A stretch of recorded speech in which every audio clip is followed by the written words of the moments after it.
Mengikuti kegiatan diseminasi hasil fasilitasi dan seterusnya 29 sampai dengan 7 Desember in on in.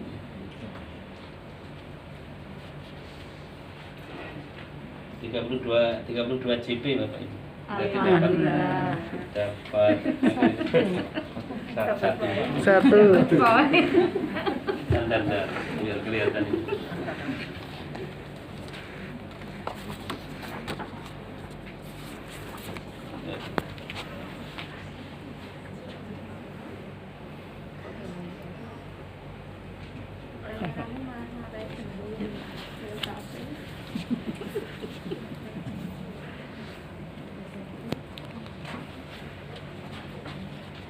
Pak Ilyasin SMP 4 Pengasih dan Bogor Pak Nyek.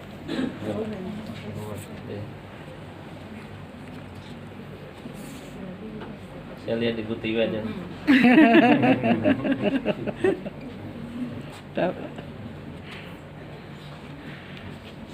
Sudah. Pak, selamat.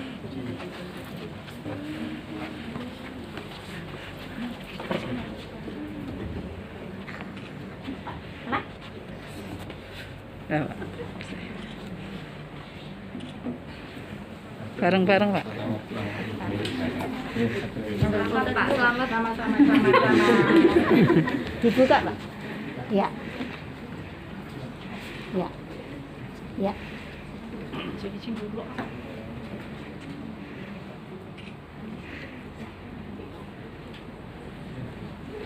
Satu. Cukup? Gaya bebas, Pak. Istimewa. Terima kasih. Terima kasih Bapak Ibu, dimohon untuk kembali ke kursinya masing-masing. Pak.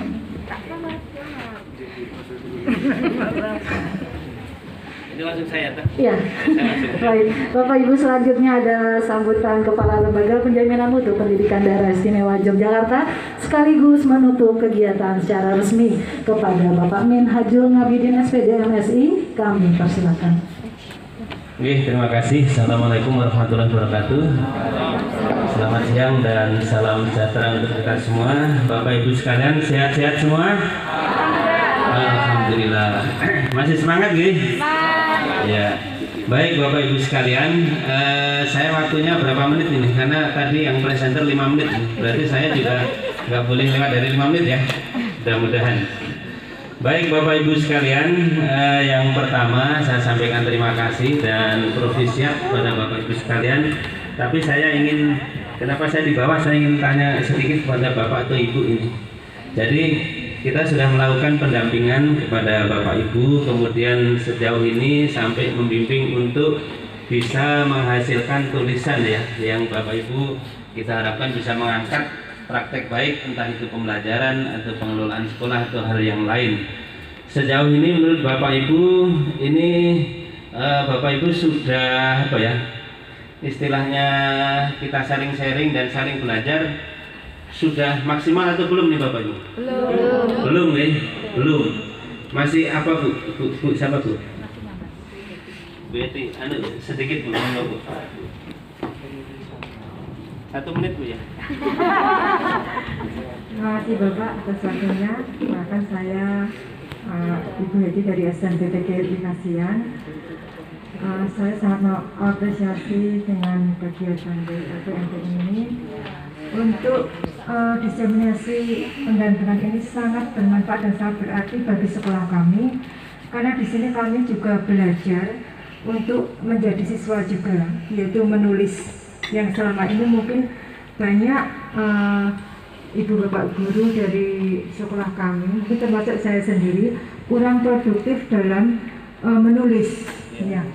Nah, dengan adanya kegiatan ini, kami tidak punya rasa bosan, ya Bapak, untuk nanti selanjutnya akan ada undangan atau ajakan untuk sekolah kami, mungkin untuk sekolah yang lain, untuk lebih kita lebih detail lagi mungkin istilahnya untuk menulis, karena dengan menulis ini kita juga akan membuka wawasan dan meningkatkan kompetensi guru.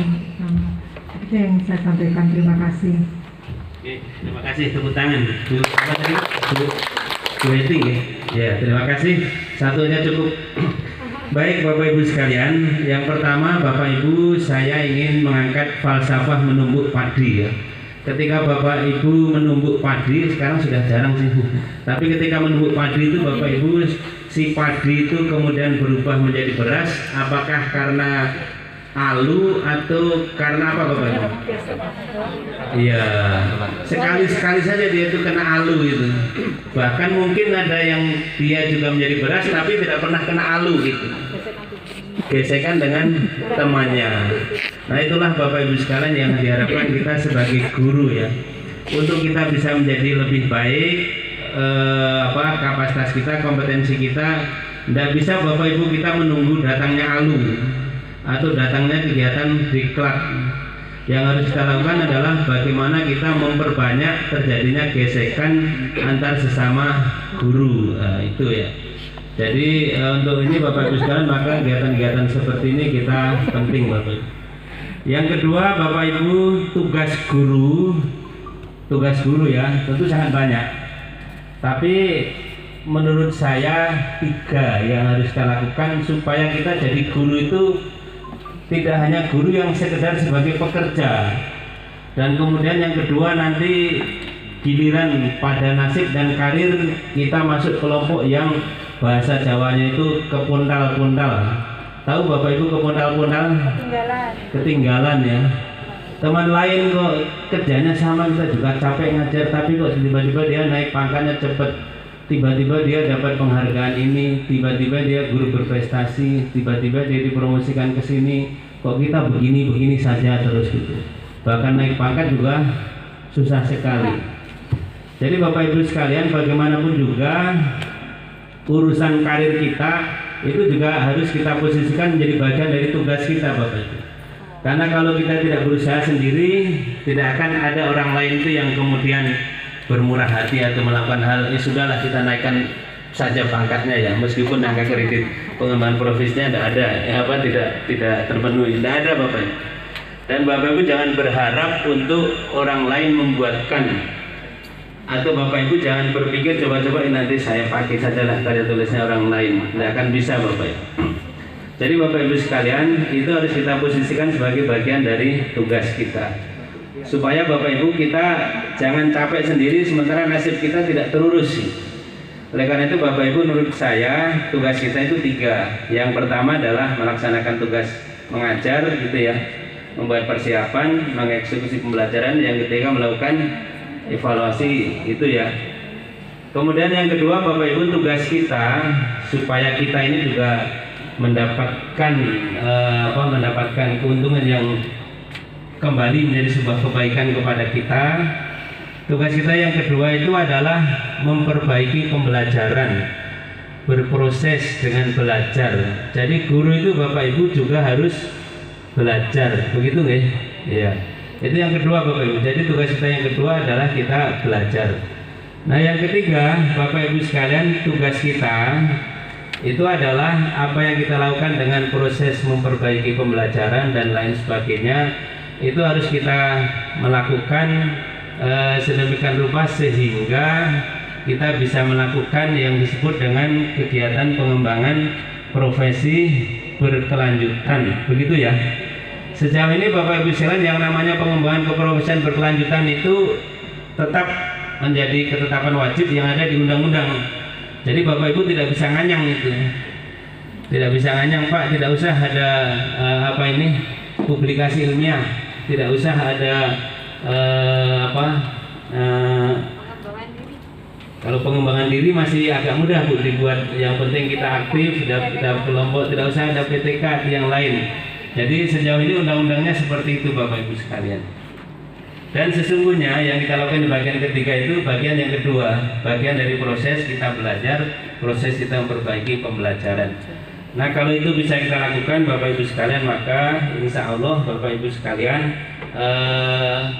kita melaksanakan pembelajarannya lebih baik, kita juga memperoleh keuntungan karena kita berproses menjadi semakin baik, dan dalam hal karir dan lain sebagainya kita tidak masuk dalam kelompok yang kepodal dan nanti terakhirnya kita nonton kan gitu ya. Jadi Bapak Ibu sekalian, oleh karena itu monggo Bapak Ibu kita terus untuk saling saling bertukar pengalaman seperti yang saya sampaikan tadi. Bapak Ibu sekalian, sebuah kegiatan tentu tidak cukup diklat 4 hari, pasti tidak cukup diklat 3 bulan. Apakah setelah diklat 3 bulan kita terus keluar menjadi hebat Bapak Ibu? Belum tentu. Jadi Bapak Ibu, dari sebuah kegiatan, makanya tadi saya cross check ke Mbak Heti, Bu Heti tadi, apa sudah cukup maksimal? Pasti tidak. Meskipun kita pendampingan kemudian diakhiri dengan ini. Karena apa Bapak Ibu? Karena memang permasalahan kita dan hal yang harus kita pelajari itu sangat banyak. Tapi bagi saya Bapak Ibu, sebuah pertemuan itu Bapak Ibu jangan bertujuan untuk semata-mata mendapatkan ilmunya saja gitu. Sebab kalau kita mendapatkan ilmunya saja memang tidak cukup waktu 4 hari. Jadi yang lebih penting dari situ Bapak Ibu, yang juga tidak kalah pentingnya adalah Bapak Ibu memperoleh jaringan, memperoleh orang-orang yang kemudian Bapak Ibu bisa nanti sharing, bisa minta pemikiran dan lain sebagainya. Saya Bapak Ibu, saya cerita sedikit ya. Jadi saya dulu guru 15 tahun waktu di sekolah di NTT. Saya guru SMA 15 tahun. Kemudian saya ditarik sebagai Widya Iswara 5 tahun. Saya kepala LPMP di NTT 7 tahun, kepala LPMP di NTB 2 tahun, dan alhamdulillah 2 tahun ini di Jogja. Saya berprinsip Bapak Ibu, ketika saya dapat kesempatan diklat itu oke, saya dapat ilmunya. Tapi yang kedua Bapak Ibu, semua narasumber diklat itu Bapak Ibu begitu habis materi itu langsung saya dekati, minta materinya dan minta nomor teleponnya, nomor HP-nya. Begitu selesai kita sapa, assalamualaikum Pak, terima kasih atas pencerahannya ini dan lain sebagainya. Itu ternyata mereka sangat gembira Bapak Ibu, senang gitu kan, merasa merasa diperhatikan. Dan kemudian Bapak Ibu sekalian, kita terus memanfaatkan berkonsultasi dan lain sebagainya gitu. Jadi Bapak Ibu sekalian, momen seperti ini Bapak Ibu, tentu kalau tujuannya kita memperoleh semua yang kita ini mungkin tidak cukup waktu. Oleh karena itu Bapak Ibu, monggo gesekan tadi itu terus dilanjutkan. Bapak Ibu narasumber, Bapak Ibu pendamping dan lain sebagainya terus dimintai komunikasi dan seterusnya. Bahkan Bapak Ibu sekalian, saya mengamati ya, setiap ada kegiatan diklat kemudian sesi materi kemudian dibuka, siapa yang mau tanya? Biasanya banyak yang mau tanya atau sedikit Bapak Ibu? Sedikit ya. Itu karena apa? Yang pertama, tidak tahu yang mau ditanyakan apa. Yang kedua, malu ya. Yang ketiga, takut nanti pertanyaan saya itu sebenarnya berbobot atau tidak sih gitu. Jadi saya Bapak Ibu, saya melihat seperti Bapak Ibu, saya setiap ada materi itu kemudian ini materinya ini, begitu sambil pemaparan materi atau sebelumnya Bapak Ibu saya sudah sambil browsing dulu gitu ya kalau sekarang gitu.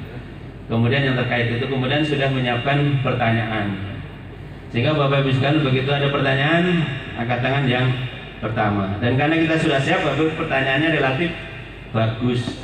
Dan ternyata Bapak Ibu sekalian seperti itu dipandang dan dinilai oleh orang gitu. Jadi saya juga nggak tahu Bapak Ibu seperti itu waktu itu, sehingga tiba-tiba loh kok tiba-tiba saya ditawari menjadi Widya Iswara. Widya Iswara tiba-tiba kok saya ditawari atau dipromosi jadi kepala LPMP.